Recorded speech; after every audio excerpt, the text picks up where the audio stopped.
Well, all right. I'm just going to wait for a moment for folks to join in. I want to join in, and then we'll get started. Okay. Let's see here. Make sure the live is working. Make sure the flux capacitor is fluxing. Okay. Let's see. I'll just wait a moment for folks to join in and show you some cool stuff. Okay.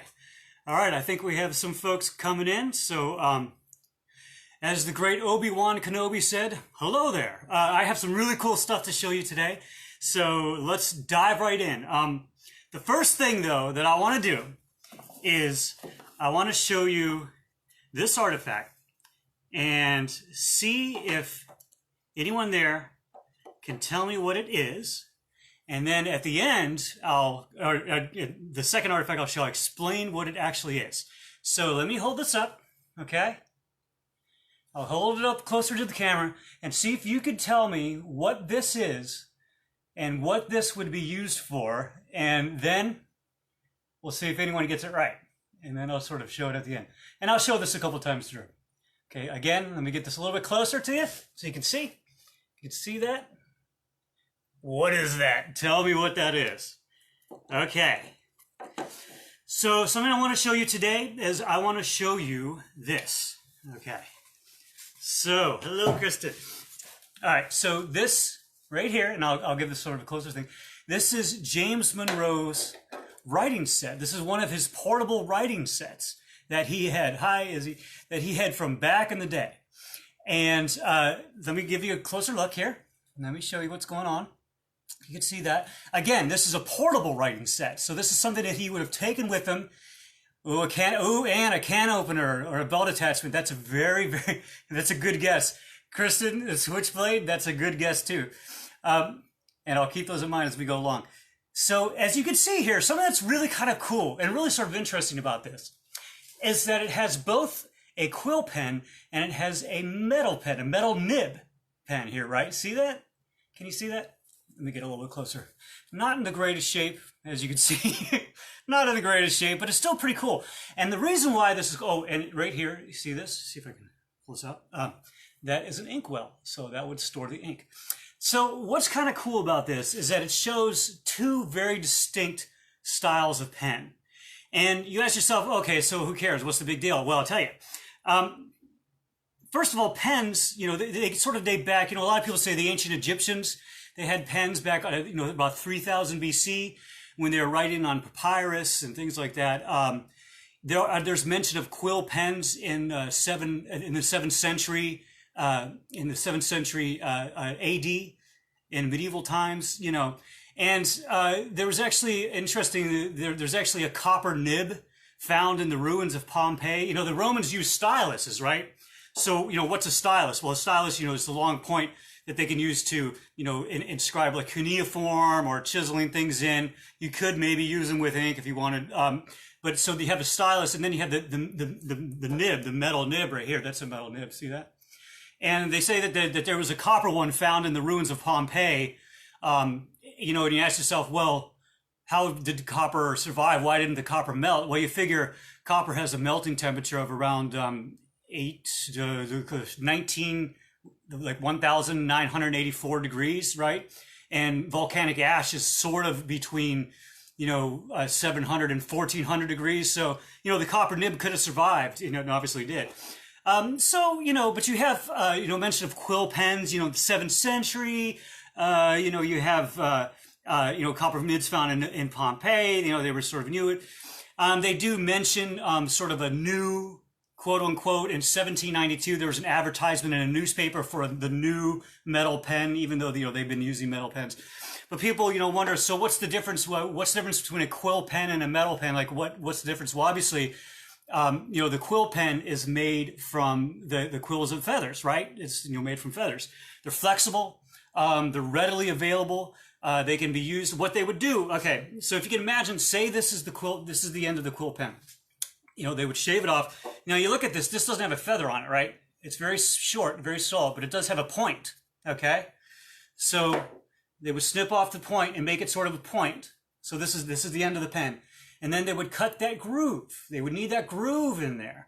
And that groove, oddly enough, sort of holds it, you think of the laws of liquid dynamics, or fluid dynamics, it would hold the ink in there. And that sort of little, and you probably can barely see it. I'll hold it up a little bit closer. Hold it in that sort of little bit of a reservoir up there. So they would dip it in, their ink, and then they would have the quill pen, and it would hold it up into the reservoir. Very flexible. Well, what would they use to cut those? You ever hear the term pen knife? That's what a pen knife comes from, literally. They're just easy, small. In fact, I have a Swiss Army knife here, as any good nerd has. You have a Swiss Army. This isn't a pen knife, but the folding principle is the same. You have these folding knives, right? So a pen knife is sort of something that drove up in order to cut the quill of the pen and to shape the pen and to sharpen it, because you have to actually sharpen the pen. You can't, these nubs, these quill nubs, they will start wearing down, and they'll start after excessive use. So you have to keep them sharp. So that's where that's where the pen comes from, or the pen knife comes from. All right. Oh, hey, Jennifer. All right, great. We'll see you later then. Okay, so they would cut it down, and then they would, dip it into the ink, and they would just use it over and over again. You see it. That's why I have the inkwell there and everything like that. The Declaration, the signs of the Declaration, signed in quill pens. Quill pens were very much in use. They were very common during James Monroe's lifetime. His era of public service. Between the Revolution and in 1831. They were still used, still common. But as you can imagine, technology progresses, and they start to slowly be replaced by metal nibs. And this one, that's why I find this so interesting. This one is the metal pen. See that with the metal nib on there? So that one is there. Any good Eagle Scout always has a Swiss Army knife. That's right. That's totally true. Like I said, in 1792, there was an advertisement newspaper for quote unquote new metal pens, even though they weren't really invented in 1792. It's sort of interesting. John Mitchell, Birmingham, England, he started mass manufacturing in 1822. He started mass manufacturing these metal pens. And so, they started becoming obviously much more in place. You had the rise of the Industrial Revolution in the early 1800s and mid 1800s, starting to crank out these metal pens. So the quill pen sort of went the way of the dodo. It kind of started going away. And then of course, there's something that totally replaced this fella here. You see that? This metal pen. Something that replaced that, of course, was the ballpoint pen, which was...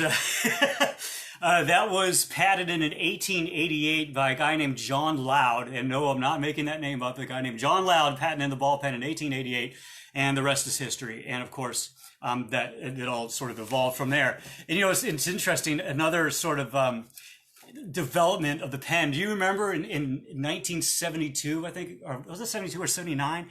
Where there was the erase pen. I think it was a Bics that came out with the eraser pen that you can actually erase the ink and everything. I remember it was like a big thing. So that was sort of another development. But anyway, so what's the point? Well, a lot of people, they wonder, well, okay, so reading and writing, well, what exactly was the deal with reading and writing back in the day? How many people really were literate during James Monroe's time? You always hear the sort of the stories and the cliches of that everyone was illiterate, no one could read or write except for a select few. Well, that's not really true. The funny thing about, writing and literacy statistics back in James Monroe's time period, the early 1800s, is it's really hard to quantify. It's hard to sort of gather the information to really give us a good idea. There's a foundation called the Foundation for Economic Education, and they estimate that in New England, around 1776, around the writing of independence, they estimate that in New England, the literacy rate for men was about 50%, or excuse me, for men was about 80%, and for women was about 50%, and that was in 1776. That's a rough estimate. They also estimate that by the 1800s, you started seeing literacy rates rise, and about 75% of Americans, more or less, were literate, could read or write. Again, the problem is that these are all they sort of estimates, because they didn't really start quantifying that until later. Oh, hey Pam, how are you? Oh, hi from Williamsburg. So it's sort of an interesting thing that you think about the quill pen. sort of another kind of cool aspect of it, okay, is that if you look at like the older documents, I'm talking like the 18th century, like 1700s, you look at the penmanship, right, of those old documents, they're very flowing, they're very free, there's a lot of big sort of movement in the letters. And then, as you look at letters later on in time, they sort of start, that becomes less and less of a thing, doesn't it? You see the letters start compressing a little bit. You start being, you start seeing less of that sort of really frilly, you know, like writing. And one thought of that, one school of thought of the reason that exists is because, you know, the quill pen was a lot more flexible, okay? So you had the flexibility of the quill pen, and then you had sort of the hardness and the toughness of the metal pen, and so that would be more rigid, right? So you started having a little bit more uniformity, a little bit more less of a free flow and everything. And so that was a transition that happened in the early 1800s around James Monroe's time period between the quill pen and the modern pen. I know this sounds well, so what? What's the big deal? Well, you know, it's interesting. You know, if you look at our history, we're not separated from it. I know I always say that, but what's a big change that's happened recently in penmanship? Okay, I mean, there's the obvious thing like texting and all that stuff, but what's the big change? They no longer teach cursive, do they? Isn't that interesting? They no longer teach cursive. And not really. I mean, maybe there's a few select places, but what happened was, you know, cursive was a really good way for keeping the pen flow to go, especially with these quill pens, you know, because you had the ink on there. It wasn't a constant flow like you had the quill pen. You had the ink on there, so you had to keep going and going. So cursive was a really good way to keep that flow going, sort of that method going. But you know, as technology rose, and you needed less and less of that flow, less of the cursive didn't become quite as necessary, did it? It's sort of an interesting thing. And then as time went on, I think cursive was taught in a lot of ways just to sort of keep that tradition alive. And I think it was a good thing. You know, I think it had its time and it had its point. But now, you know, cursive is no longer taught because it simply is not used in our society. And that's something that's gone the way of the dodo. And that's something that may not come back ever again. And that's what I find so interesting about this artifact is that you have this early time period with the quill pen, and then you have the metal pen here that sort of that transition and that sort of, it's sort of like the newer model, like looking at the older model going, hey, guess what? You know, you're going to be extinct soon, you know? So I just think that's really, really cool. You know, another thing that people ask about ink, well, there's all these crazy recipes for ink. I saw this one recipe where this guy is Virginia. He had like, you know, gastric acid, all these different acids and all these different, you know, bladders and things like that he would put in. But you see a lot of it will come from the burls of trees, oak trees, walnut trees. They'll come from the burls. Do you guys know what I mean by, oh, hi, Lex, how are you? It comes from the burls of the trees. And do you know what I mean by the burl? If you ever see a tree and you see that big knot that's on the side, this big thing, that's the burl of the tree. And so when you cut that off, that was used a lot for the ink. And so you see this old walnut ink. It's really kind of fascinating. I wonder if I'll do that later. But anyway, when you see the old walnut ink, there's sort of a brownish quality to it, and it darkens a little bit over time. It sort of gets this interesting patina to it. And oddly enough, that ink actually lasts a lot longer than a lot of modern inks do. So that's something that's that's another thing that's gone in the past. Probably not too many people are making their own inks out there at this point. If you are, you're even a bigger nerd than I am, and I congratulate you for that. All right, so let's get into the nasty here. Okay. Let's see. I showed this earlier. Let's see if anyone can tell me what this is here. Okay? I heard someone say it's a switchblade. I think it was a switchblade. I heard can opener. That's a really good guess. Look at that thing. All right. Can anyone guess what that is, maybe? All right. I tell you what. I'm going to go ahead and tell you. This is a lancet. What is a lancet? Well, lancet was used for bloodletting. It was used for bloodletting. And so this is what they would do when they would bleed people. This thing has a spring blade, okay? A spring blade. A vein cutter, yep. Sharon, you got it, yep. Has a spring blade on there, and it would cock back in, okay? And it would be loaded up by the spring, and then it has a trigger up here. And then they would put it up against a vein.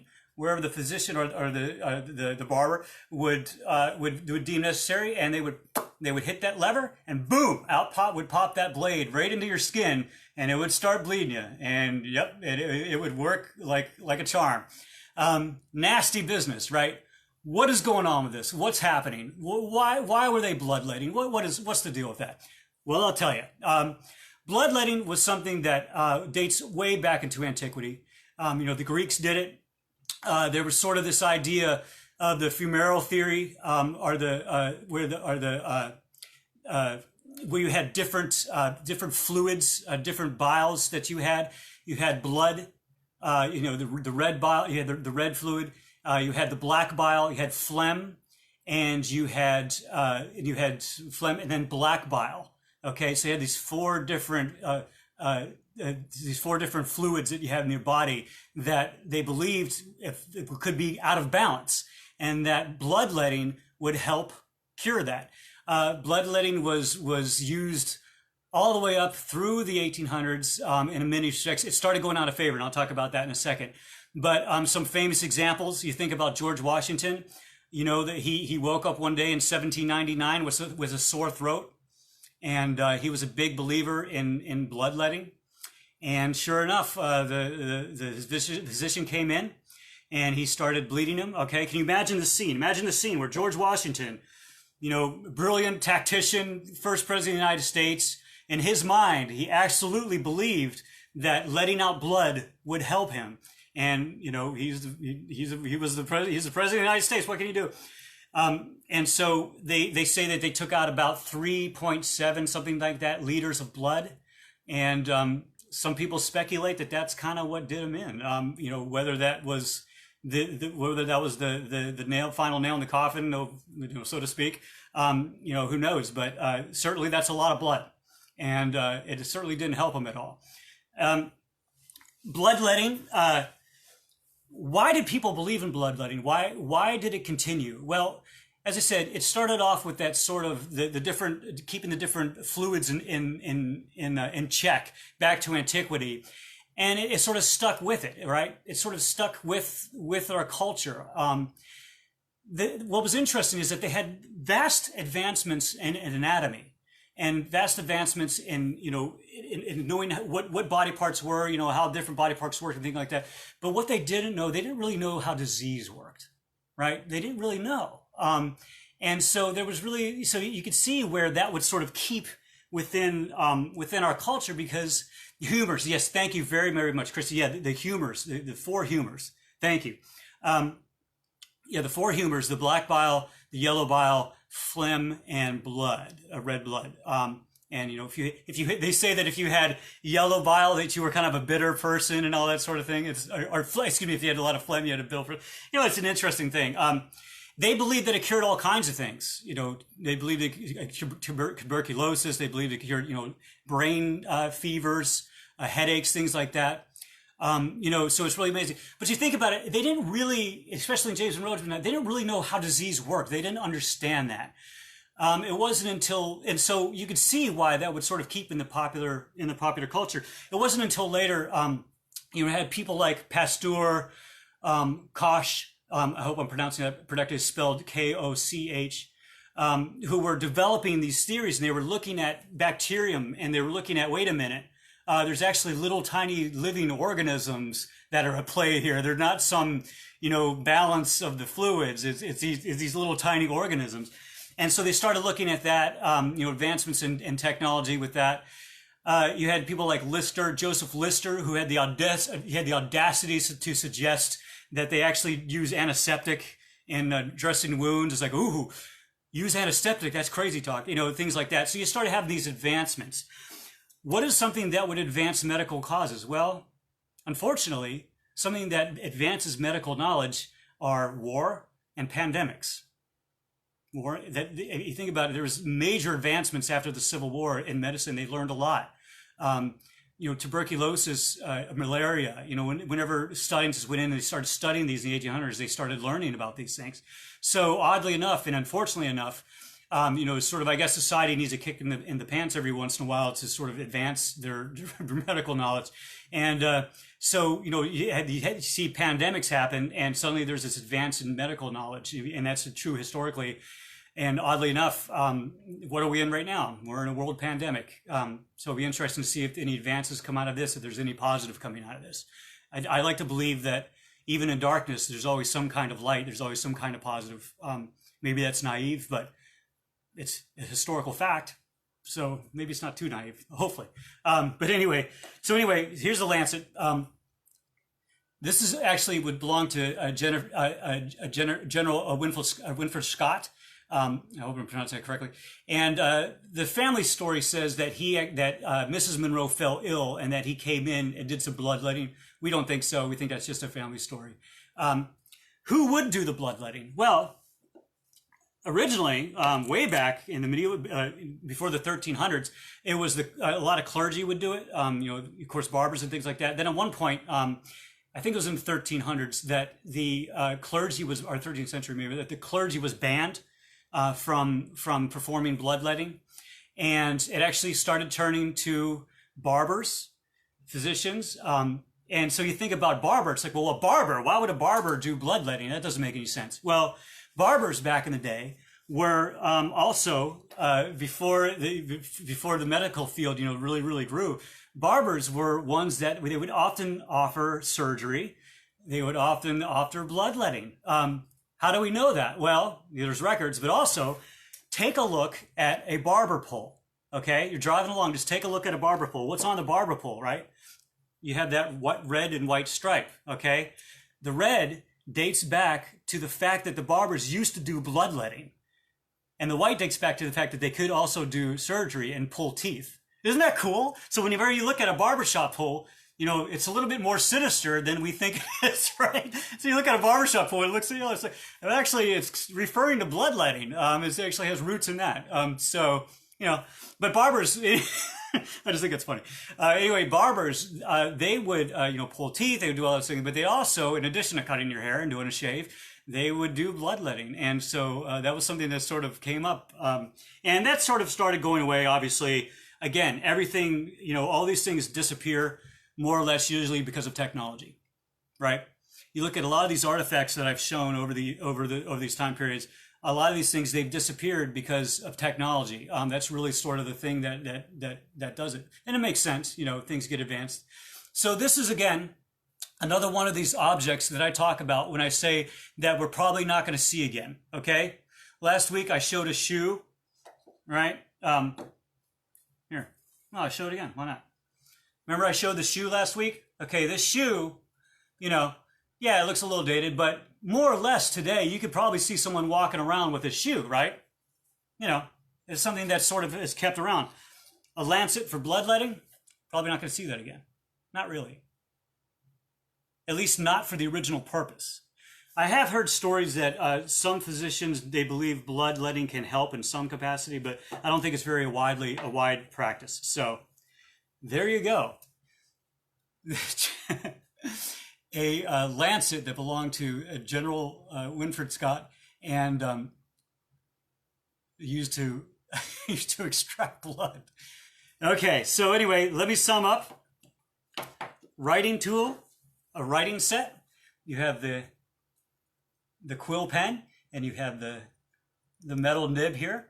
And these are two examples of an evolution. You have the inkwell here, and they would cut a slot up here in the Quill Pen, and that's where you get pen knives from, as I said.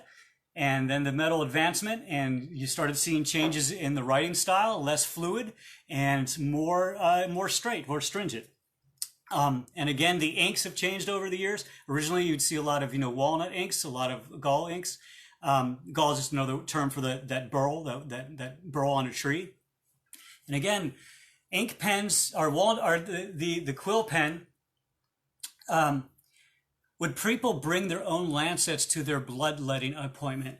That's a wonderful question. I would think probably mostly not. And the reason I say that is because this here is a cast brass, right? That's cast brass. And this is carbon steel. Carbon steel, just as a general rule back then, it was more expensive. So this would have been sort of an expensive instrument.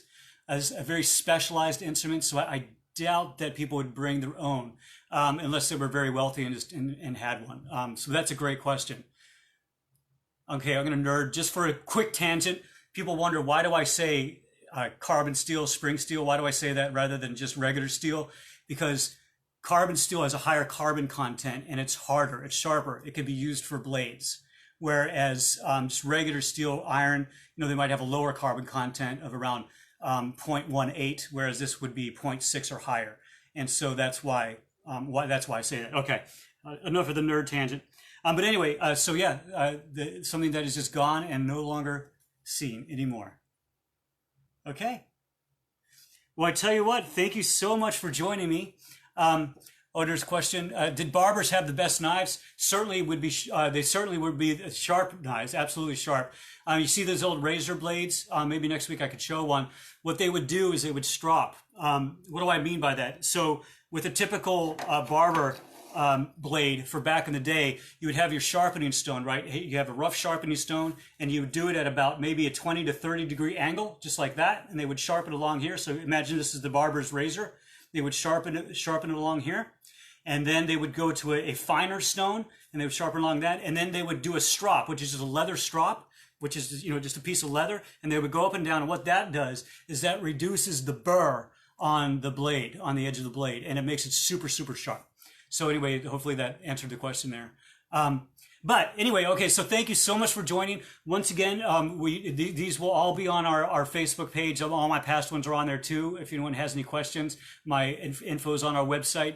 Please feel free to like it, and feel free to share this when this should upload after it's on. Feel free to share. And if you have any questions, please email me and let me know. I can talk about this all day.